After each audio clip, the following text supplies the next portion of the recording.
మిత్రులందరికీ నమస్కారం. కృష్ణరాజు గారు ఇంత చక్కటి ప్రోగ్రాము ఇక్కడ నిర్వహించి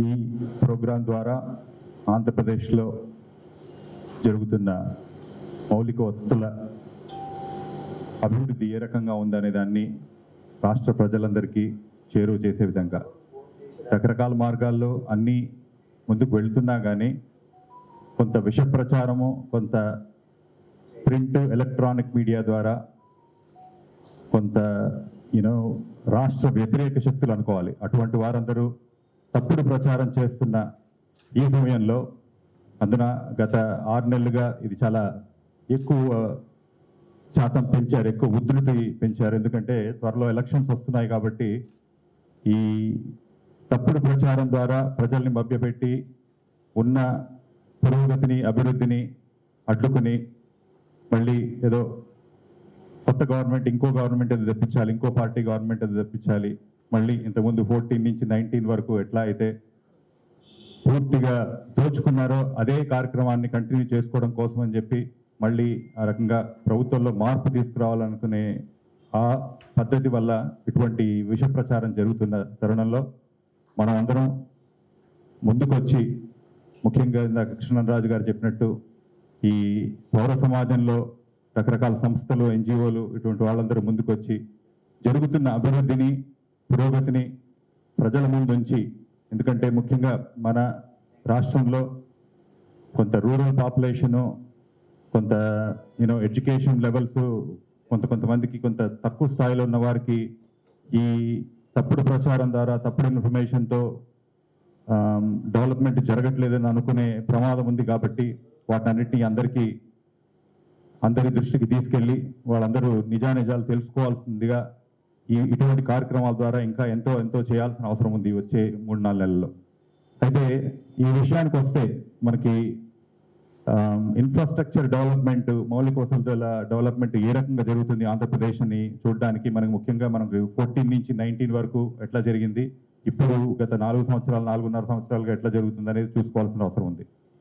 అయితే 14 నుంచి 19 వరకు అందరికీ తెలిసిన విషయమే, అభివృద్ధి పెద్దగా జరగకపోగా పూర్తిగా గ్రాఫిక్స్ ద్వారా అందరినీ మభ్యపెట్టి రకరకాల గ్రాఫిక్స్ ద్వారా వాళ్ళందరూ ఏవో కొత్త హైవేలు ఫామ్ అయినట్టు, కొత్త నగరాలే ఫామ్ అయిపోయినట్టుగాను, లేదంటే రోడ్ డెవలప్మెంట్స్, లేకపోతే రకరకాల ఇండస్ట్రియల్ డెవలప్మెంట్స్ ఇవన్నీ జరిగినట్టుగా చూపించడానికి చేసిన ప్రయత్నము 19 తర్వాత అదంతా డొల్ల అన్న విషయం అర్థమైంది. అట్లా కాకుండా గత 4.5 సంవత్సరాల్లో ఇది కోవిడ్ వల్ల 1 సంవత్సరం 2 సంవత్సరాలు రాష్ట్రం నష్టపోయినా పెద్దగా కొన్ని కార్యక్రమాలు ముందుకి అనుకున్నంత స్పీడ్గా వెళ్ళలేకపోయినా కానీ, ఎస్పెషలీ లాస్ట్ 2.5 ఇయర్స్గా చూస్తే కొత్త ప్రభుత్వం 2019లో వచ్చిన ప్రభుత్వం ద్వారా ముఖ్యమంత్రి గారు వైఎస్ జగన్మోహన్ రెడ్డి గారి ప్రభుత్వంలో మన రాష్ట్రానికి కావలసిన, ఆంధ్రప్రదేశ్ రాష్ట్రానికి కావలసిన వసతులు, కావలసిన అభివృద్ధి ఎటువంటిదో దాని మీదే పూర్తిగా దృష్టి సారించి ఆ పద్ధతిలో దానికి ముందుకు తీసుకెళ్లే విధంగా చేసిన ప్రయత్నం మనం అందరం గమనిస్తూ ఉన్నాం. అటువంటి అభివృద్ధి మనము కొన్ని చిన్న విషయాలు తీసుకుందాం. గత 4 సంవత్సరాల్లో మన రాష్ట్రం గురించి మనం చూసుకున్నప్పుడు మనది రూరల్ పాపులేషన్ ఎక్కువ, అంటే విలేజెస్లో గ్రామాల్లో ఉండేవారి శాతము ఎక్కువ. అక్కడ హౌస్ హోల్డ్స్ కానీ జనాభా కానీ 2/3 అక్కడ ఉంటే ఓన్లీ 1/3 నగరాల్లో, పట్టణాల్లో ఉన్న పరిస్థితి. అటువంటప్పుడు మనకి జనాభా శాతం ఎక్కువ ఉన్న ప్రాంతాల్లో కావాల్సిన మౌలిక వసతులు సమకూర్చాల్సిన అవసరము ప్రభుత్వానికి ఉంది. ఇంతకుముందు మనది కంబైన్డ్ రాష్ట్రంగా ఉన్న టైంలో ఒక హైదరాబాద్ ఒక్కదాన్ని ఎక్కువగా చూపిస్తూ, హైదరాబాద్లో అది కూడా మళ్ళీ ఐటీ డెవలప్మెంట్, ఐటీకి కావాల్సిన విధంగా అక్కడ ఒక ఇన్ఫ్రాస్ట్రక్చర్ డెవలప్మెంట్ లాంటి వాటిని చూపించి అది చాలా ఎక్కువ శాతం జరిగినట్టుగా, ఇప్పుడు ఈ ఆంధ్రప్రదేశ్లో అటువంటి అభివృద్ధి అంతగా కనపడట్లేదని అనే కొంత తప్పుడు ప్రచారం జరుగుతున్న సందర్భంలో మన జనాభాకి మనకు కావలసిన, మనకున్న 5.5 కోట్ల ప్రజానీకానికి, అందున గ్రామీణ ప్రజానీకానికి ఎటువంటి మౌలిక వసతులు కావాలో వాటి మీద దృష్టి సారించాల్సిన అవసరం ఏ ప్రభుత్వానికన్నా ఉంటుంది. ఎందుకంటే ఒక 151 సీట్లతో 175లో 151 సీట్లు గెలిపించిన ప్రభుత్వానికి అటు గ్రామీణ ప్రజానీకం పెద్ద ఎత్తున ఓటింగ్ జరిగిన తర్వాత వారికి కావాల్సిన అవసరాలు తీర్చాల్సిన వాటిలో వెల్ఫేర్తో పాటు డెవలప్మెంట్ సైడ్ కూడా ఏదైతే దృష్టి సారించి చేసిన కార్యక్రమాలు ఉన్నాయో, ముఖ్యంగా గమనిస్తే విలేజ్ సెక్రటేరియట్స్ లాంటివి దాదాపు ఇక్కడ నా దగ్గర మెట్రిక్స్ అన్నీ కూడా ఉన్నాయి. ఒకసారి క్విక్గా చూస్తే మనకి దాదాపు 17,000 విలేజెస్ ఉంటే 15,000 పైచులకు గ్రామ సచివాలయ సెక్రటేరియట్స్ ఫామ్ అయినాయి. 10,000 పైచులకు ఆర్బీకే సెంటర్స్ కట్టడం జరిగింది. అలాగే ఒక 10,000 పైచులకు ఫ్యామిలీ క్లినిక్స్ తయారు చేయడం జరిగింది. దాదాపు మనకున్న 45,000 స్కూల్స్లో దాదాపు ఇప్పటికే 20,000 స్కూల్స్ పైచులకు నాడు నేడు ద్వారా స్కూల్స్ అప్లిఫ్ట్మెంట్ ప్రోగ్రామ్ జరగడం ఉంది. ఇవన్నీ ఇన్ఫ్రాస్ట్రక్చర్ డెవలప్మెంట్లో భాగాలే. ఇవన్నీ ప్రజానీకానికి ఉపయోగపడే డెవలప్మెంట్. ఏదో సిటీలో ఒక 4 స్కై స్క్రేపర్స్ కట్టేసి అది ఇన్ఫ్రాస్ట్రక్చర్ డెవలప్మెంట్, అక్కడ ఏదో ఐటీ జాబులు కొన్ని క్రియేట్ అవుతాయి కాబట్టి ఆ 4 బిల్డింగ్లో వచ్చే ఒక 2,000 మందో 5,000 మందో ఎంప్లాయీస్ కోసం చేస్తున్న దాన్ని అదేదో ఇన్ఫ్రాస్ట్రక్చర్ డెవలప్మెంట్ అన్న పద్ధతిలో చూపించేది పూర్తి తప్పుడు సమాచారం. అటువంటిది గౌరవ ముఖ్యమంత్రి గారు మన రాష్ట్రానికి అవసరం ఉన్న కావాల్సిన లాంటి మౌలిక వసతుల మీద దృష్టి సారించి విలేజెస్ గ్రామీణ ప్రజానికి కావాల్సిన విధంగా చేసిన డెవలప్మెంట్ మనం దృష్టిలో పెట్టుకోవాల్సిన అవసరం ఉంది. అదే పద్ధతిలో మనకున్న కోస్టల్ కారిడార్ 974 కిలోమీటర్ల మన కోస్టల్ కారిడార్ని ఎట్లా ఉపయోగించుకుంటూ మౌలిక వసతులు వాటికి సంబంధించి మనం క్రియేట్ చేసుకుని వాటి ద్వారా ఏ రకంగా మన ఇండస్ట్రీని కానీ మన బిజినెసెస్ ఇంపోర్ట్ ఎక్స్పోర్ట్స్ ఇంప్రూవ్ చేసుకునే విధంగా చేయాల్సిన కార్యక్రమం విషయంలో దృష్టి సారించి చేసిన కార్యక్రమాల వల్ల మనకి వచ్చిన పోర్ట్స్ కానీ 4 పోర్ట్స్ కొత్త పోర్ట్స్, అట్లానే ఇండస్ట్రియల్ కారిడార్స్, ఎంఎస్ఎంఈ పార్క్స్, అట్లానే ఎస్సీజెడ్లు ఒక 6 ఎస్సీజెడ్లు, 10 హార్బర్లు, ఫిషింగ్ హార్బర్లు, ఇటువంటివి ఏవైతే ఇన్ఫ్రాస్ట్రక్చర్ రిలేటెడ్ ఆంధ్రప్రదేశ్ రాష్ట్రానికి కావాల్సిన వసతులు ఉన్నాయో వాటన్నిటి మీద దృష్టి సారించి వాటిని అభివృద్ధి చేస్తున్నది. ముందు ప్రభుత్వాలు ఎప్పుడూ అటువంటి వాటిని దృష్టిలో పెట్టుకోకుండా ఎంతసేపు పట్టణాల్లో ఇంతో అంతో డెవలప్మెంట్ లేదంటే ఒక 4 రోడ్ల విషయంలో మాట్లాడుకుంటూ 4 బ్రిడ్జెస్ లేకపోతే ఫ్లైఓవర్స్ లాంటి విషయాల్ని మాట్లాడుకుంటూ అది అభివృద్ధిగా చూపిస్తున్న దీంట్లో ఒక రాష్ట్రానికి పూర్తి స్థాయిలో ఎటువంటి డెవలప్మెంట్ అవసరమో ఇది సస్టైనబుల్ డెవలప్మెంట్ ఉండాల్సిన అవసరంగా చూస్తూ, అంటే మనకి ఈ తరమే కాకుండా ముందు తరాలకు కూడా ఉపయోగపడే విధంగా ఉండే డెవలప్మెంట్ని పూర్తి స్థాయిలో దృష్టిలో పెట్టుకుని జరుగుతున్న డెవలప్మెంట్ గత 4 సంవత్సరాలుగా జరుగుతూ ఉంది. అది ఎంత ప్రజానీకం చూస్తున్నారో దానికి కావాల్సిన దానివల్ల వచ్చే బెనిఫిట్స్ అన్నీ కూడా ప్రజానీకానికి అందుతానే ఉన్నాయి. ఈ డెవలప్మెంట్ ఇట్లా కంటిన్యూ అవుతాయి. ఇంతకుముందు కృష్ణరాజు గారు చెప్పారు, ఏదైతే మనకి సెంట్రల్ గవర్నమెంట్తో ఉన్న రిలేషన్షిప్తో సెంట్రల్ గవర్నమెంట్ ద్వారా వచ్చే development, national highways development for example, national development విషయంలో ప్రీవియస్ గవర్నమెంట్ టైంలో దాదాపు ఒక 12-13 వేల కోట్లు స్పెండ్ చేస్తే ఇప్పుడు ఈ ప్రభుత్వంలో దాదాపు 25,000 కోట్లు హైవేస్ గురించి, నేషనల్ హైవేస్ గురించి ఆంధ్రప్రదేశ్ రాష్ట్రంలో స్పెండ్ చేయడం జరుగుతుంది.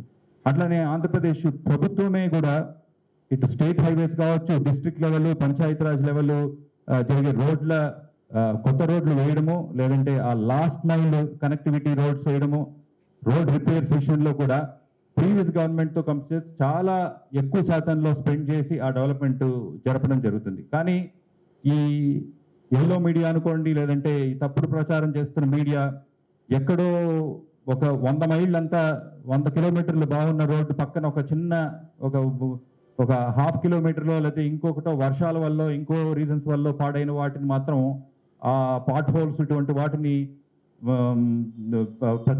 ప్రచారం కింద తీసుకెళ్ళి వాళ్ళు ఎలక్ట్రానిక్ మీడియాలోనో లేదంటే పేపర్స్లోనో వాటిని ఫొటోస్ పెట్టేసి వాటి ద్వారా ఎటువంటి డెవలప్మెంట్ జరగలేదనే ప్రచారం చేయడానికి ప్రయత్నం చేస్తూ ఉన్నారు.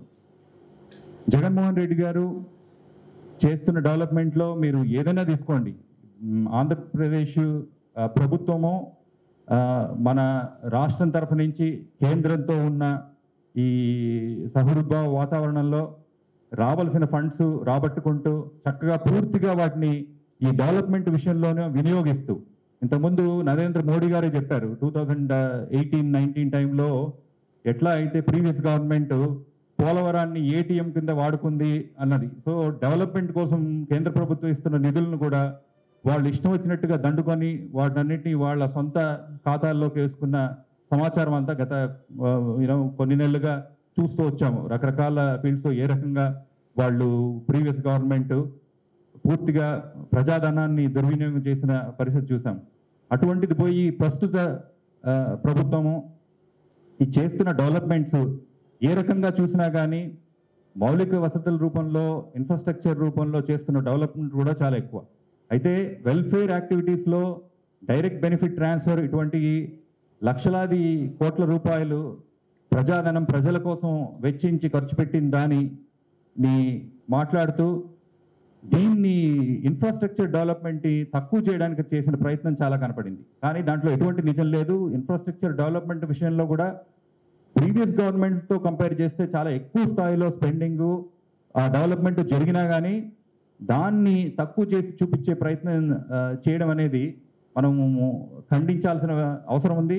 మనం అందరం కూడా మేధావులు, ముఖ్యంగా చదువుకున్నవారు, మంచి మంచి పొజిషన్స్లో ఉన్నవారు, ఇండస్ట్రియలిస్టులు, వీళ్ళందరూ కూడా ఇటువంటి వాటిని ఏ రకంగా ఇండస్ట్రీస్కి ఉపయోగపడే విధంగా జరిగిన కార్యక్రమాలు ఉన్నాయో వాటన్నిటిని కూడా ప్రజానికానికి చెప్పాల్సిన అవసరం ఉంది. వారి వారి ఇండస్ట్రీస్ డెవలప్ చేయడం కోసం వాళ్ళ కనెక్టివిటీ ఏ రకంగా ప్రభుత్వము ఈ ఏదైతే ఇంతకుముందు నేను చెప్పిన ఎంఎస్ఎంఈ పార్క్స్ విషయంలో కావచ్చు, లేదంటే మల్టీ మోడల్ లాజిస్టిక్స్ పార్క్స్ కావచ్చు, ఇండస్ట్రియల్ కారిడార్స్ కావచ్చు, వీటన్నిటికి కూడా కావాల్సిన కనెక్టివిటీలు వీటన్నిటిని కూడా ప్రభుత్వము ఆ మౌలిక వసతులు ప్రొవైడ్ చేసి ఎలక్ట్రిసిటీ రిలేటెడ్ కావచ్చు, అన్ఇంటరప్టెడ్ ఎలక్ట్రిసిటీ, ఇటువంటి వాటినన్నింటి ప్రభుత్వం ఏ విధంగా వీరందరికీ సహాయ సహకారాలు అందించి అభివృద్ధి పథంలో తీసుకెళ్తున్నారు అనేది ఇండస్ట్రీస్ కూడా చెప్పాల్సిన అవసరం ఉంది.